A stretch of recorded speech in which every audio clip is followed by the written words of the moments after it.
Hey everybody, this is David Zier. Welcome back to Breaking Point on Real America's Voice News, Dish Network Channel 219, Pluto.tv Channel 240.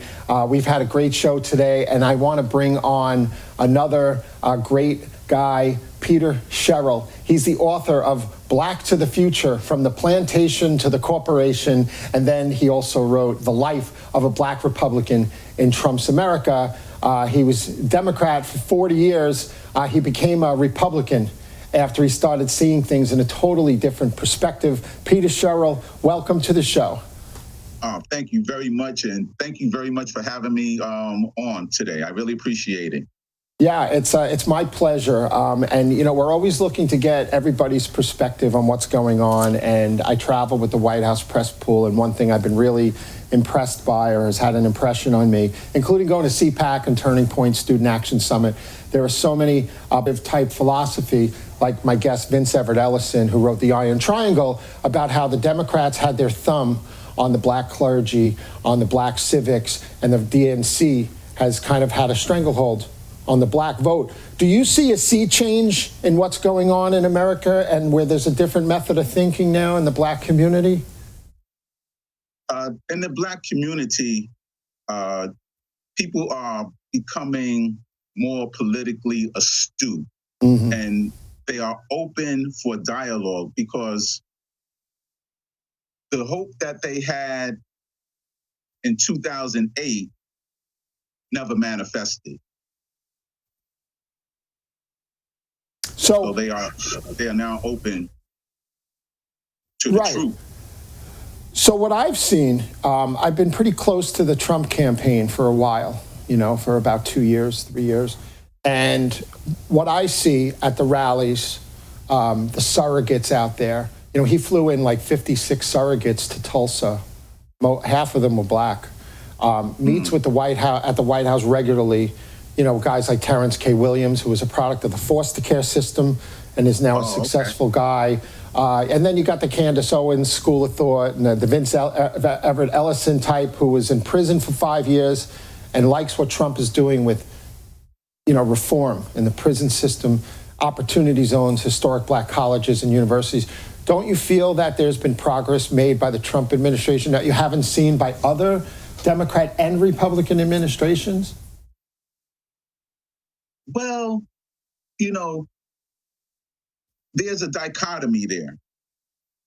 On the one hand, yes, you can say that there have been some things in the Trump administration that has transpired, but then there's this offset, which is associated and related to the various racial tensions. And so you have this dichotomy. It's like, okay, yes, maybe, but how are you addressing these other serious social issues that are kind of directly correlated and related to your administration?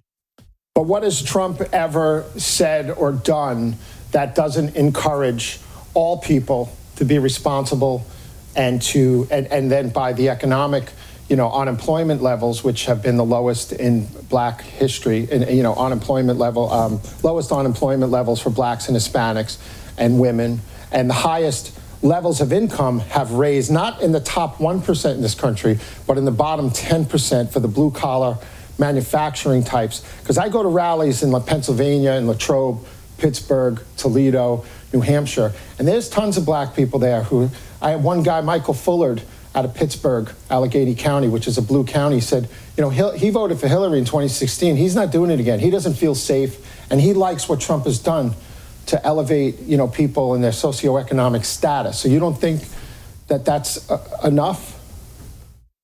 As far as economic status, we have a long way to go in this country.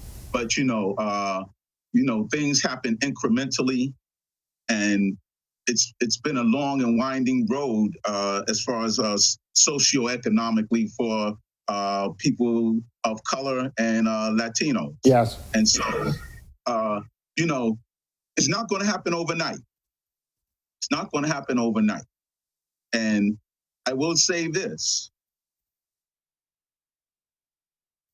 we are in serious danger economically as a people because we are still embracing the hope that the Democratic Party kind of carrot that they dangle out in front of us and how they paint the Republican Party.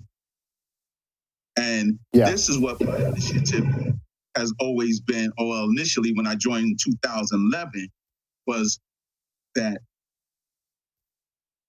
after almost 40 years in the Democratic Party, we haven't made any progress, but yet we are still fundamentally devoted to that party. And somebody has to bring the message forth that the Republican Party is not the bad guys. And we have to start taking a different perspective politically of how we utilize our voting rights and our voting power. Right. So even Daniel Moynihan, who is a very liberal Democratic senator from New York and a really smart guy, you know, the old school Democrats, you could at least talk to them. They weren't off the rails. And Dan Moynihan, before he died, apologized for supporting the Great Society, which took the fathers out of the homes in the black community and white Appalachia and other areas. And, you know, he said we created a new species of person, of people that have an entitlement mentality that runs 2, 3, 4 generations deep at this point. And so my question to you is, when I see BLM out there, I don't see them addressing real issues. You know, fathers in the homes in New York City, 60, 70% of the families are broken. The fathers aren't around. There's black on black crime, 9,000 murders a year, black on black. You know, and there's, you know, 550,000 felonies committed by black people against white people every year. It doesn't really get talked about. And I just want to know, like, who's going to have that honest conversation about, you know, giving these kids a chance in Chicago and New York. Like in New York City, we have complete lawlessness. We have bail reform. We got all kinds of garbage going on. And like, you know, what do we got to do to make this better and give these kids hope that they're not lost? Well, in the risk of sounding self-aggrandizing, us having this conversation right here. See, when you have somebody who has grown up in the hood, you know, and is still affiliated and associated with his community, not like a somebody who is like this, like a Jesse Jackson or Al Sharpton. Yeah. And you have to have another perspective. And so that's why I'm so grateful to have the opportunity to come on a show like this, to have this serious dialogue about these numbers and statistics that are really plaguing our community. And as long as we continue to stay affiliated and associated and not aware of our history, especially our history regarding the Democratic Party. You know, like you mentioned, the Great Society, LBJ, you know, when I was in my first, one of my, you know, I became very good friends with people in the Westchester County Tea Party. Some of the most politically astute people I have ever encountered. Now, my initial response and perception of them were as racist and alt-right.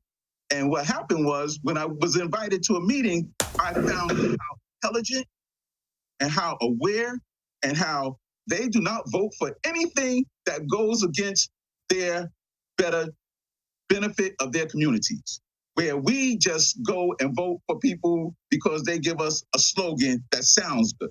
Yeah. And so until those things change,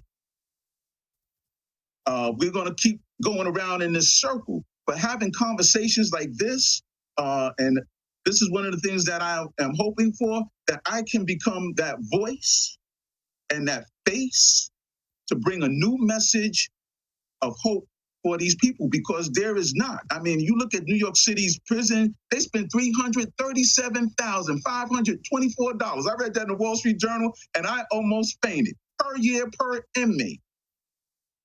Yeah, so Listen, I could talk about this all day. This is really awesome. We have to go to a hard break in about 30 seconds. Yeah. I want to have you back. I want to have a discussion about this because, it's not just the black community, it's the white community too. These parents aren't there for their kids and we're lost. But can you tell our viewers really quick, where can they buy your books and where can they follow you?